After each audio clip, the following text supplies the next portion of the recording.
तो चलिए, यहाँ जो है करेंट अफेयर शुरू करते हैं। 23 मार्च का आपके लिए ज़बरदस्त रहने वाली है और बता देते हैं आपको कि इसमें जो है कम से कम 15 या 12-13 क्वेश्चन रहेंगे और एक्सप्लेन भी किया हुआ रहेगा, और ये कोई मॉक टेस्ट आपका नहीं रहेगा। ठीक है, ये एमसीक्यू के थ्रू ही नहीं है, आपका जो है एक एक्सप्लेन किया हुआ है, ताकि आप लोग बहुत कमेंट कर रहे थे कि वैसे ही बनाने के लिए। इसीलिए एमसीक्यू के लिए तो ऑब्जेक्टिव टाइप का जो रहता है वो आपके लिए आसान रहता है, 3 मिनट में हो जाता है, 4 मिनट में। लेकिन ये थोड़ी एक्सप्लेन की हुई है, अच्छी जगह है। इसके बाद जो फिर आपको करवाते हैं वो क्वेश्चन करवाते हैं। तो चलिए, फर्स्ट है आपका कि पोटी श्री रामुल्लू की 58 फुट की प्रतिमा जो है अमरावती में स्थापित की जाएगी। ठीक है, तो क्यों की गई है, ये कौन है, तो ये बताते हैं कि आंध्र प्रदेश के एक मुख्यमंत्री हैं अभी एन चंद्रबाबू नायडू, जो अमरावती में इनका उद्घाटन किए हैं पोटी श्री रामुल्लू की। ठीक है, 58 फीट की ऊंची प्रतिमा स्थापित हुई है। और बता दें कि श्री रामुल्लू के जो है ये 58 दिनों के अनशन किए थे 1953 में, जो हुआ था आंध्र प्रदेश को अलग करने के लिए, गठन के लिए भाषा के आधार पर। आपको ये पता होगा इतिहास।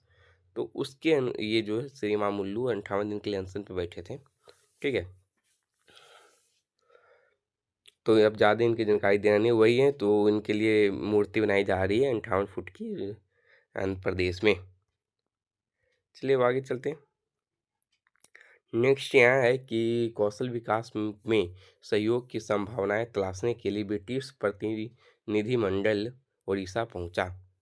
ठीक है, तो यूके स्किल्स और चार्टर्ड बॉडी मिशन का एक प्रतिनिधिमंडल उड़ीसा के दौरा कर रहा है, जिसका उद्देश्य था कि व्यावसायिक शिक्षा और कौशल विकास में साझेदारी की संभावनाओं का पता लगाना। तो चर्चा का मुख्य केंद्र उद्योग था कि आधारित कौशल पहलों को बढ़ावा देना, यूके शैली की अप्रेंटिसशिप को एकीकृत करना और उन्नत विनिर्माण, नवीकरणीय ऊर्जा, डिजिटल कौशल और सतत बुनियादी ढांचे में प्रशिक्षण में सुधार करना।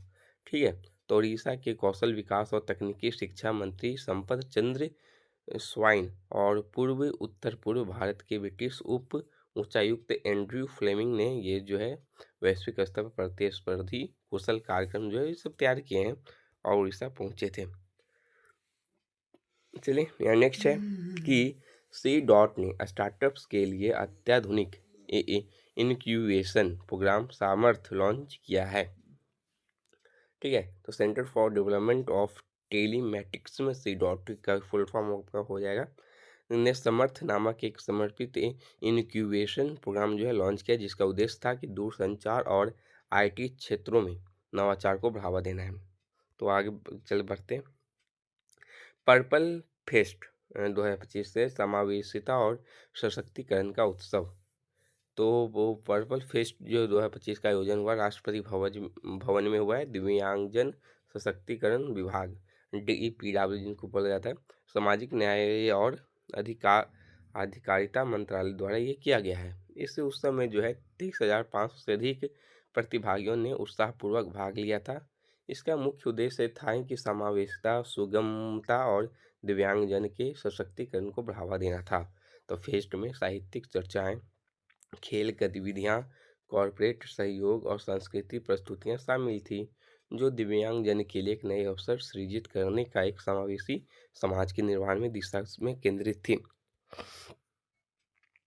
बात में यहाँ ब्रांड एम्बेसडर की, ऋषभ पंत को ब्रांड एम्बेसडर बनाया गया था गोई बीबो का। ठीक है, तो इसमें बताने की अब क्या ज़रूरत है, और साथ में शामिल है मैं सुनील गावस्कर भी इनमें शामिल हैं। ठीक है, तो वो यहाँ बात है ऋषभ पंत और सुनील गावस्कर को गोई बीबो का ब्रांड एम्बेसडर बना दिया गया है। अमिताभ कांत जो है यहाँ होंगे NIIT विश्वविद्यालय के चांसलर। ठीक है, तो आगे चलते हैं। NIIT यूनिवर्सिटी, तो वहाँ के अमिताभ कांत जो है नया चांसलर अध्यक्ष नियुक्त किए गए हैं, और जो 10 मार्च 2025 से पदभार को संभालेंगे। ठीक, ये पूर्व नीति आयोग के CEO भी रह चुके हैं अमिताभ कांत, जो भारत के G20 शेरपा भी ये रह चुके हैं, नियुक्ति इनकी हुई थी। ठीक है,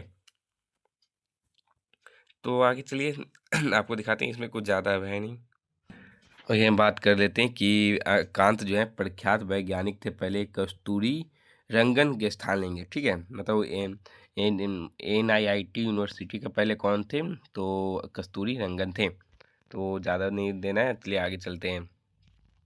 अनुज कुमार सिंह जो है यूपीएससी में संयुक्त सचिव नियुक्त हुए हैं। तो इस पे हम बात कर लें तो अनुज कुमार सिंह भारतीय रेलवे विद्युत अभियांत्रिक सेवा IRSE के 2009 बैच के अधिकारी हैं, जो संघ लोक सेवा आयोग के जो है आपके संयुक्त सचिव के रूप में नियुक्त हुए हैं। उनकी यह नियुक्ति केंद्रीय स्टाफिंग योजना के तहत की गई है 5 वर्षों के लिए, ठीक है।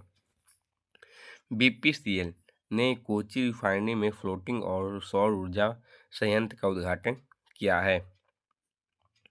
तो भारत में BPCL Bharat petroleum corporation limited ने सतत ऊर्जा की दिशा में एक महत्वपूर्ण कदम उठाते हुए कोच्चि रिफाइनरी में अपने फ्लोटिंग और सौर ऊर्जा संयंत्र का उद्घाटन किया। इस परियोजना का उद्घाटन जो है 22 मार्च को हुआ था और सचिव थे शारदा मुरलीधरन, ठीक है। चलिए निधन की बात करें तो महान मुक्केबाज जॉर्ज फोरमैन का निधन हो चुका है।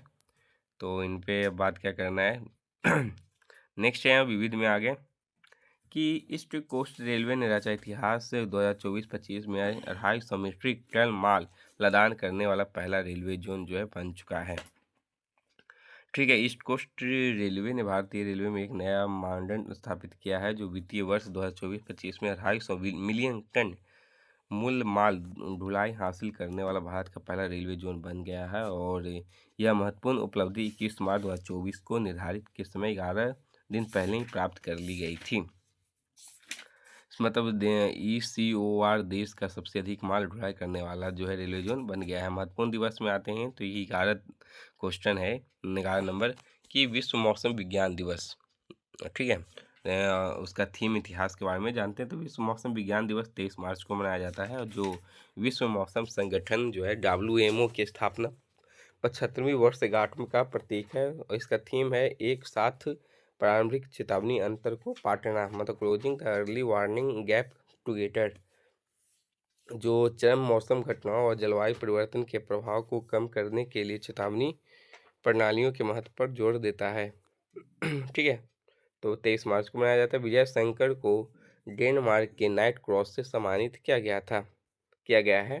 तो विजय शंकर जो दक्षिण भारत के लिए डेनमार्क के मानद काउंसिल जनरल ऑफ सम्मार ग्रुप के चेयरमैन हैं। उनको जो है डेनमार्क के राजा के द्वारा knight's cross of the order of Dannebrog से सम्मानित जो है किया गया है। तो किनको किया गया है? तो विजय शंकर को यह प्रतिष्ठित सम्मान उनके उत्कृष्ट काउंसलर सेवाओं और भारत डेनमार्क संबंधों को मजबूत करने में योगदान दिया था, ठीक है। यह पुरस्कार 18 मार्च 2025 को चेन्नई में जो है समारोह में इनको मिला है। और कौन दिया? तो भारत के में राजदूत है डेनमार्क का, वो नाम है रासमुस एबिलगार्ड क्रिस्टेसन द्वारा ये प्रदान किया गया है, ठीक। तो चलिए पूरा हो गया ये एक्सप्लेन के साथ। कैसा लगा कमेंट जरूर करेंगे।